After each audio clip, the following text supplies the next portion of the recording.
Hi friends, வணக்கம். Welcome to Kuzhali kitchen. இன்றைக்கி நம்ம குழலி கிச்சனில் என்ன பார்க்க போகிறோன்னா, அடுத்த பொடி தாங்க. இதுவும் என் பொண்ணுக்காக ரெடி பண்ணுற ரசப்பொடி. ரசப்பொடிக்கு என்னென்ன தேவைன்னு பாருங்கள். கொஞ்சம் நிறைய குவான்டிட்டி நான் ரெடி பண்ணுறேன். இப்போ மிளகு பாக்கெட் தாங்க. இது 100 கிராம் மிளகு பாக்கெட்டு. இதில் 4 பேக்கெட் போட்டுக்கிறேன். 400 கிராம் மிளகு, ஒரு 400 கிராம் ஜீரகம் இதை போட்டுக்கிறேன். ஃபஸ்ட்டு மிளகை நம்ம எண்ணெய் சட்டியில் போட்டு ரொம்ப வறுக்கக்கூடாது, ரொம்ப தீயக்கூடாது. நல்லா தொட்டால் நல்லா சூடாக இருக்கணும் கையில், அந்த மாதிரி கொஞ்சம் வறுக்கணும். ஆனால் ரொம்ப வறுக்கக்கூடாது, நல்லா சூடாகிற அளவுக்கு வறுக்கணும், அவ்வளோதாங்க. இப்போ இந்த 400 கிராம் மிளகு போட்டுட்டு நல்லா வறுத்துக்கிறேன்.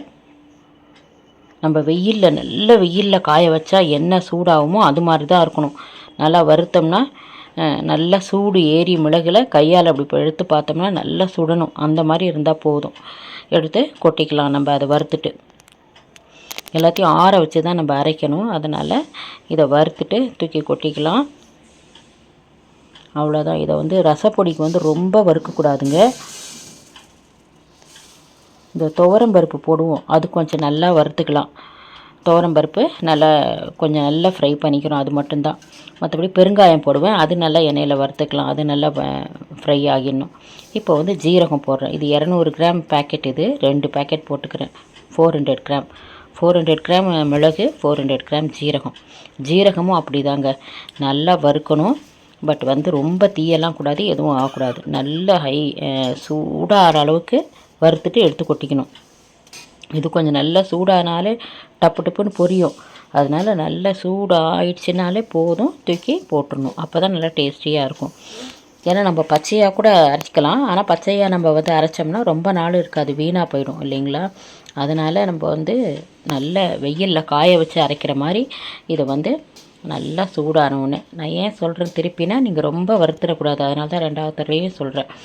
இது ஓரளவுக்கு நல்லா சூடாகிற அளவுக்கு வறுத்துட்டு தூக்கி இதையும் நம்ம தட்டில் கொட்டிக்கலாங்க. ஏன்னா ஆற வைக்கணும் எல்லாம், அதனால் தூக்கி தட்டில் கொட்டிக்கலாம். அவ்வளோதான், சூடாயிடுச்சு.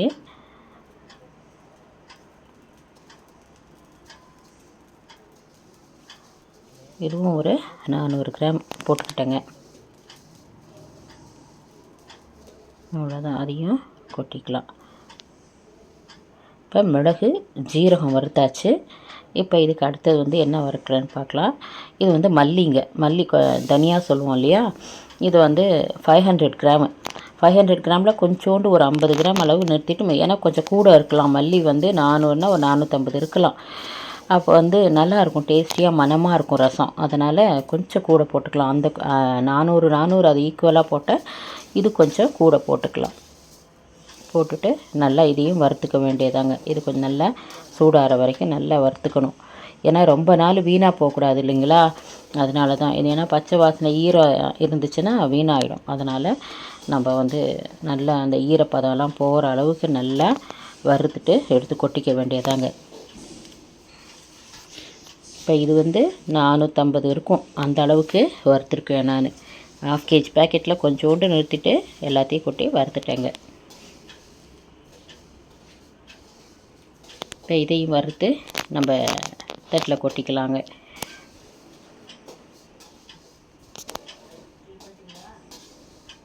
இதுக்கப்புறம் பாருங்கள், இது ஓரளவு சூடாகிடுச்சு, நல்லா வறுபட்டுடுச்சு. தூக்கி இன்னொரு தட்டில் கொட்டிட்டேன். இதில் அடுத்து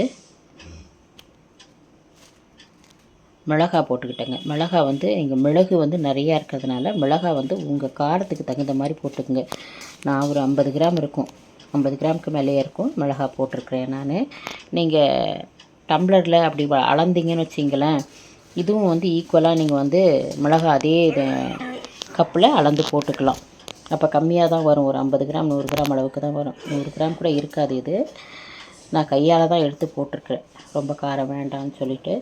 அதை வறுத்து அதை போட்டுக்கணும். உங்களுக்கு எவ்வளோ காரம் தேவையோ அவ்வளோ மிளகா போட்டுக்கலாம். அப்படி இல்லை மெஷர்மெண்ட் வேணும் அப்படின்னா, நீங்கள் ஏதாவது ஒரு கப்பில் மிளகு ஜீரகம்லாம் அளக்குறீங்க அப்படின்னா, அதே கப்பில் ஒரு கப்பு மிளகா எடுத்துக்கலாம், அவ்வளோதான். இது வெயிட்டு கிடையாது. வெயிட்டுனா உங்கள் காரத்துக்கு தகுந்த மாதிரி போட்டுக்கணும். அதெல்லாம் 400 கிராம் போட்டிருக்கேன் இல்லையா, இது ஒரு 50 கிராம் இருக்கும், அவ்வளோதான்.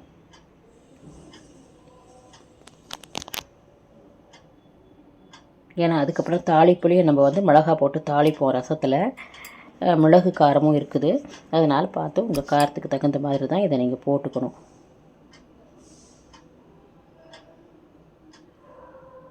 இது வறுத்தாச்சுங்க. அடுத்து இன்னும் ஒரே ஒரு பொருள் தான் வறுக்கணும். அது துவரம்பருப்பு. துவரம்பருப்பும் அதே மாதிரி 400 கிராம் இருக்கிற அளவுக்கு போட்டுக்கலாங்க. நீங்கள் அந்த மிளகு ஜீரகம் போட்டோம் இல்லையா, அந்த அளவுக்கே நீங்கள் போட்டுக்கலாம்.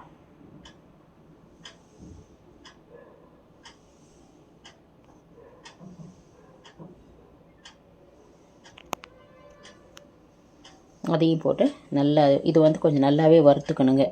மற்றதெல்லாம் சூடாகிற அளவுக்கு வறுத்துக்கலாம்னு சொன்னேன். இந்த துவரம்பருப்பு வண்டி நல்லா வறுத்துக்கலாம். கட்டி பெருங்காயம் இருந்தால் நீங்கள் தனியாக எண்ணெயில் போட்டு வறுத்து எடுத்துக்கோங்க. நான் இந்த பருப்புலேயே போட்டேன், ஆனால் பருப்பில் ஒட்டிட்டு நல்லா ஃப்ரை ஆகலை. திரும்பி நான் எண்ணெயில் போட்டு ஃப்ரை பண்ணி எடுத்தேன், பெருங்காயம் மட்டும். அது மாதிரி நீங்கள் வந்து தனியாகவே வந்து எண்ணெய் சட்டியில் கொஞ்சம் எண்ணெய் ஊற்றி அந்த பெருங்காயத்தை நல்லா பொரித்து எடுத்துக்கலாம். பொரித்து எடுத்து வச்சுக்கலாம். மற்றதெல்லாம் நீங்கள் இது மாதிரியே வறுத்துக்கலாம். நீங்கள்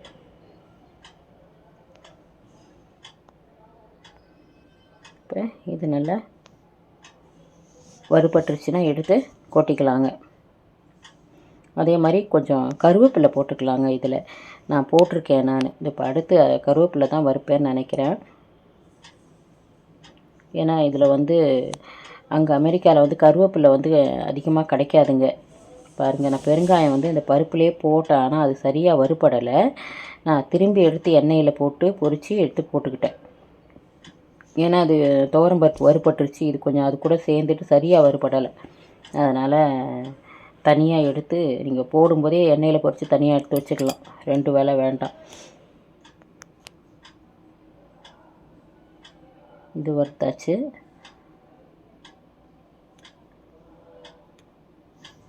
அதுக்கப்புறம் வந்து பாருங்கள், நல்லா ஒரு பிடி கருவேப்பிலை வச்சுருக்கிறேன்.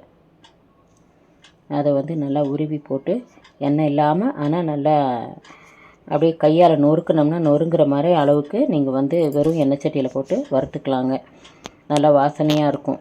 நம்மளே இங்கே இருந்தால் கூட நம்ம அது மாதிரி கருவேப்பிலை போட்டு இப்போ மிளகாத்தூள் அரைச்சாலும் சரி, ரசப்பொடி அரைச்சாலும் சரி, இந்த மாதிரி கருவேப்பிலை வந்து நல்லா ஒரு பொடி வெறும் எண்ணெய் சட்டியில் வறுத்துட்டு கையில் நொறுக்குனோம்னா அப்படியே நொறுங்கிடணும். அந்த மாதிரி போட்டு அரைச்சி வச்சுக்கலாம். உடம்புக்கு நல்லது தான் அது.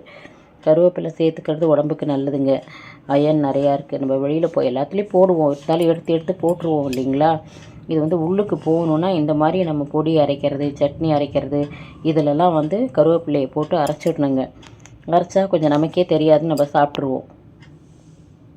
நல்லா வாசனையாகவும் இருக்கும். பொடி வந்து நல்லா வாசனையாகவும் இருக்கும். அதனால் கருவேப்பிலை நல்லா ஒரு 6-7 கொத்து போட்டு நல்லா ஊறிவிட்டு அதையும் நல்லா வறுத்துக்கிறேங்க. நல்லா அலசிட்டு காய வச்சுட்டு உருவி வச்சுட்டு அதை வந்து எண்ணெய் சட்டியில் போட்டு நல்லா வெறும் எண்ணெய் சட்டியில் ஃப்ரை பண்ணும்போது நல்லா மொறுமொறுன்னு ஃப்ரை ஆகிடும். அதையும் எடுத்து நம்ம போட்டுக்கலாம்.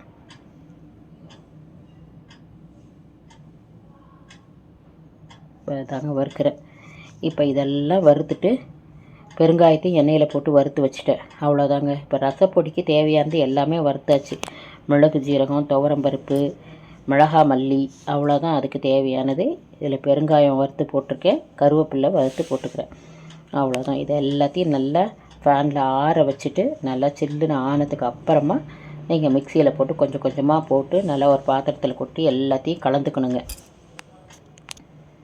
ஏன்னா ஈவனாக இருக்காது இல்லைங்களா. கொஞ்சம் மிளகு ஜீரகம் ஃபஸ்ட்டு நுணுக்கி போடுவோம், அதை பவுட்ரு பண்ணி போடுவோம், அதுக்கப்புறம் மிளகா மல்லி, எதை பவுட்ரு பண்ணாலும் ஒரு பெரிய பாத்திரத்தில் கொட்டிக்கிட்டு நல்லா மிக்ஸ் பண்ணிக்கணுங்க.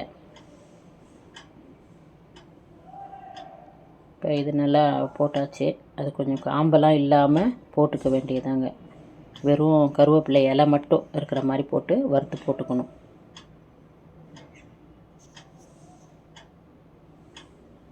அது வறுத்துட்டோம்னா அதையும் ஆற வச்சிட்டோம்னா நல்லா பவுட்ரு பண்ணிக்கலாங்க ஈஸியாக.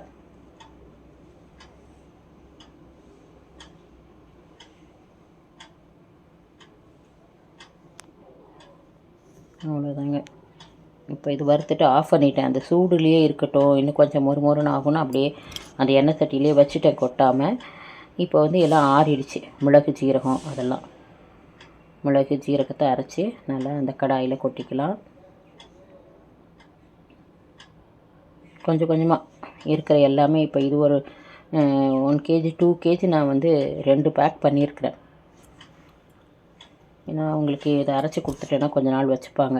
அதனால் இந்த மாதிரி அரைச்சி நம்ம வந்து இப்போ ஒரு பெரிய பாத்திரத்தில் கொட்டிக்கிட்டோம்னா அதுக்கப்புறம் மிக்ஸ் பண்ணுறதுக்கு வந்து ஈஸியாக இருக்கும். உங்களுக்கு நைஸாக ஆகலைன்னா கூட ஒரு 2 தடவை நான் ஃபஸ்ட்டு அரைச்சி கொட்டிக்கிட்டு திரும்பி ஒரு தடவை நீங்கள் அரைக்கலாம். அரைச்சி கொஞ்சம் ஓரளவுக்கு குறன்னு இருக்கலாம், ரொம்ப குறன்னு இல்லாமல் ஓரளவு அரைச்சிக்கலாங்க.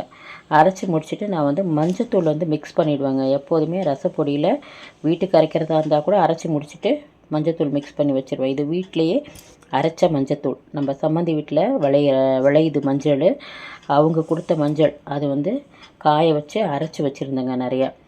இந்த மஞ்சள் பொடியை நமக்கு வேணுங்கிறது கலந்துட்டா பொடியும் வீணாக போகாது, நம்ம மஞ்சளும் சேர்க்கணுங்க ரசத்தில். அதனால் இதில் வந்து நான் கொட்டி நல்லா மிக்ஸ் பண்ணிவிடுவேன். அதே மாதிரி தான் இப்போ என் பொண்ணுக்கும் மஞ்சத்தூள் மிக்ஸ் பண்ணி இன்னும் கொஞ்சம் கூட போட்டுக்கலாம் நல்லா. அப்போ ரசத்தில் போடும்போது நம்ம மஞ்சளும் ஆட் பண்ண தேவையில்லை, தேவைன்னா போட்டுக்கலாம். இதுலேயே நான் வந்து நிறையாவே ஆட் பண்ணியிருக்கேன். இப்போ அதையும் போட்டு நல்லா மிக்ஸ் பண்ணிக்க வேண்டியதாங்க. மிக்ஸ் பண்ணிவிட்டு நல்லா கொஞ்சம் ஆறட்டும் பொடின்னு பாருங்க. மஞ்சத்தூள் இது வந்து நல்லாயிருக்கும் ரசப்பொடி, வீணாகவும் போகாது. ஏன்னா இது வந்து இப்படியே 6 மாதம் அப்படி வச்சுருப்பாங்க, அதனால் வீணாகவும் போகாது, நல்லாயிருக்கும். நல்லா கொஞ்சம் ஆற வச்சுட்டு நம்ம ஏர்டைட் கண்டெய்னரில் பேக் பண்ணிட வேண்டியதாங்க. இப்போ இதுவும் வந்து அமெரிக்காவுக்கு போதுங்க இந்த ரசப்பொடியும். உங்களுக்கும் இது யூஸ்ஃபுல்லாக இருக்கும்னு நினைக்கிறேன். மிளகு ஜீரகம், மல்லி, துவரம்பருப்பு, காஞ்ச மிளகா, கருவேப்பில்லை, பெருங்காயம், அவ்வளோதான். எல்லாமே ஈக்குவல் குவான்டிட்டி. கொஞ்சம் மல்லி ஒண்டி கொஞ்சம் அதிகமாக சேர்த்துக்கலாம், அவ்வளோதான்.